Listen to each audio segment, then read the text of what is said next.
Halo semuanya, kita bertemu kembali dalam kuliah geomorfologi untuk mendiskusikan modul 2, yaitu konsep geomorfologi dan sistem bumi.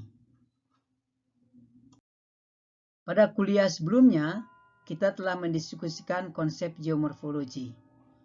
Geomorfologi akan mempelajari bentang alam, di mana secara umum terdiri dari dua proses. Bentang alam diwakili oleh geografi fisik, sedangkan proses pembentukannya dikontrol oleh geologi permukaan. Kesetimbangan antara bentuk alam dan proses akan dikontrol oleh interaksi gaya penggerak dan gaya tahan. Sedangkan gaya yang mengontrol proses geomorfologi terdiri dari dua, yaitu yang disebut sebagai endogenik, yang berasal dari dalam bumi, sebagai contoh adalah vulkanisme, atau eksogenik, yang berasal dari luar bumi, misalnya energi matahari. Kombinasi proses endogenik dan eksogenik akan membentuk bentang alam. Prinsip geomorfologi adalah prinsip kesetimbangan, di mana menurut konsep SCOM, kesetimbangan dapat diukur oleh sebuah nilai batas ambang atau threshold, di mana threshold terdiri dari extrinsic threshold, yaitu yang diakibatkan oleh faktor eksternal atau exogenik, dan intrinsic threshold yang terjadi karena ketidakstabilan sistem akibat penurunan gaya tahan atau endogenik. Dalam sistem geomorfologi, kita akan mengenal interaksi antara geosfer, hidrosfer, dan biosfer. Salah satu pengontrol utama proses geomorfologi adalah aktivitas bumi yang dinamis, di mana aktivitas bumi yang dinamis ini dikontrol karena adanya aktivitas tektonik. Sebagai contoh, adanya gempa dan gunung api, di mana proses tektonik ini sudah berlangsung jutaan tahun.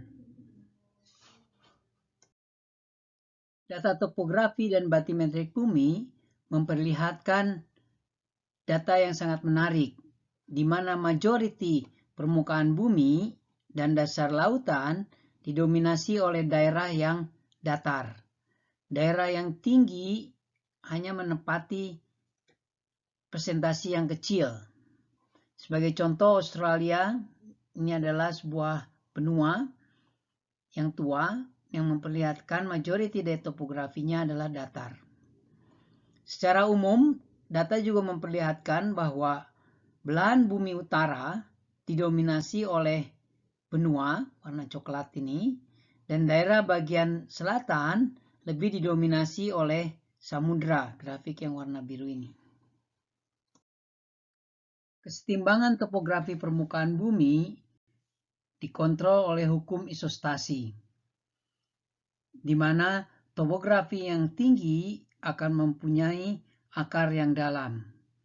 Apabila terjadi erosi di permukaan, maka akan terjadi perubahan dari akar untuk menjaga kesetimbangan, di mana garis kesetimbangan adalah muka air laut.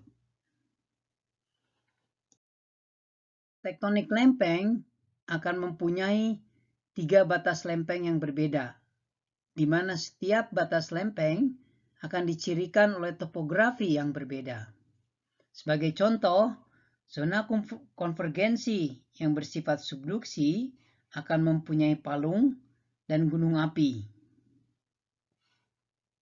Interaksi hidrosfer dan biosfer akan mempengaruhi iklim global, di mana sirkulasi atmosfer dan sirkulasi termohalin lautan dari panas ke dingin atau dingin ke panas akan mempengaruhi sistem persipitasi, di mana persipitasi belahan bumi utara dan belahan bumi selatan berbeda, sehingga akan mempengaruhi temperatur, dan juga mempengaruhi jenis tumbuhan yang bisa berkembang antara belahan bumi utara dan bumi selatan.